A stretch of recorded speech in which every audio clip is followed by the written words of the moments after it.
저는 지난 4월 22일부터 5월 11일까지 20일간 결산검사위원들과 함께 2020년 회계연도 결산검사를 하였고, 이번 정례 기간 중 자치행정위원회와 예산결산특별위원회 위원으로서 지난해 시행시 예산 4조 2조 4,445억 2,100만 원이라는 적지 않은 금액에 대한 재무사항 전반을 살펴보았습니다. 무엇보다 계획했던 사업에 당초 취지와 목적에 예산이 맞게 쓰여졌는지, 예산이 합리적이고 효율적으로 집행되었는지, 낭비 요소는 없었는지에 대해서 점검하였습니다.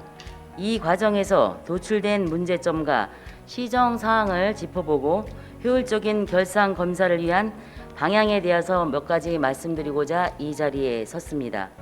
먼저 가장 큰 문제점은 매년 유사한 지적 사항들이 반복될 뿐만 아니라 오히려 증폭되고 있다는 것입니다. 세입 부분의 불납 결손액은 매 연도별 단계적으로 증가하였다가 올해는 폭발적으로 증가하였으며, 세출에 있어서 집행 잔액 과다는 매년 빠짐없이 지적되고 있는 상황입니다. 코로나19라는 경험하지 못한 이 일을 감안한다 해도 2020년도 불납 결손액 증가는 시효소멸 건수가 전년 대비 3억 5,700여만 원에서 12억 2,600여만 원으로 3배 이상 증가하였으며, 집행 잔액 과다 문제에 있어서도 30% 이상 집행 잔액이 500건이 넘습니다. 다음은 세액 수입 환급액의 임의적 적용입니다. 세액 수입이 지난년도 수입 환급액이 2019년도 25억 원에서 2020년에는 95억 원에 달하며, 이 환급액의 사유는 대부분 납세자 착오로 되어 있습니다. 해당 환급액은 2018년 및 2019년 국도비 보조금을 수령하였으나 간주 처리가 되지 못한 예산으로 회계연도 중에 통보되는 교부세, 특별교부세, 보조금 등은 간주 예산으로 편성해야 하나 수령한 국도비 보조금을 임시적 세액 수입 중 그의 수입으로 계상한 다음 회계연도의 가운합 조치를 통해 사용한 것입니다. 다음은 복지사업 관련입니다. 2020년 코로나로 인하여 취약계층에게는 여느 때보다 힘든 시간이었습니다. 사회복지 취약계층 지원사업의 미집행액은 13억이며 이로 인해 반납할 보조금은 7억 8천만 원이었습니다. 취약계층 사업 담당자들은 해당 예산을 보다 더 적극적으로 집행하여 불용의 반납액이 발생하지 않도록 했어야 했습니다.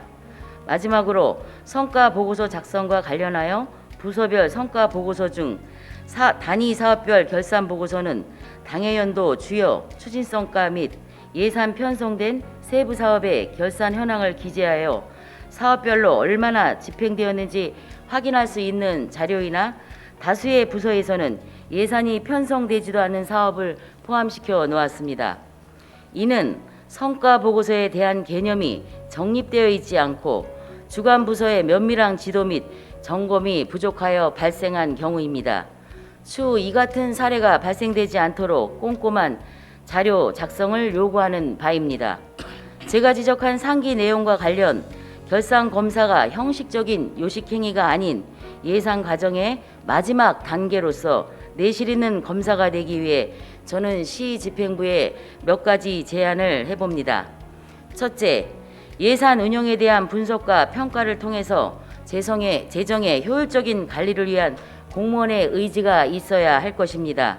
두 번째, 관련 부서에서는 결산에 임하기 전 매년 반복되는 사항들을 결산위원뿐만 아니라 위원들에게 보고하여 우리 시의 특성과 운영 실태 등을 미리 점검하고 결산에 임하는 것이 효율적이며 문제 해결에 도움이 될 것입니다. 세 번째, 검사위원들의 전문성을 높이기 위해 검사위원으로서 주의나 의무, 자료 요구, 검사 결과 보고 방법 등 체계적인 결산검사 매뉴얼에 대한 교육 훈련을 의무화하여 내실 있는 결산검사가 이루어져야 할 것입니다. 네 번째, 결산검사 및 심사 후 도출된 문제점에 대해 조치 결과에 대해서는 반드시 결산위원은 물론 의회와 소통하여 줄 것을 요구하는 바입니다. 마지막으로 집행부에서는 이번 결산검사 시정사항을 예산 집행 세부 계획에 반드시 반영하여 효율적이고 건전한 시흥시 재정 운영에 도움이 될 수 있기를 바랍니다. 그동안 성실하게 검사에 임해주신 결산위원님들과 심도 있게 결산안 심사를 해주신 동료위원들 노고에 깊은 감사를 드립니다. 이상으로 5분 발언을 마치겠습니다. 감사합니다.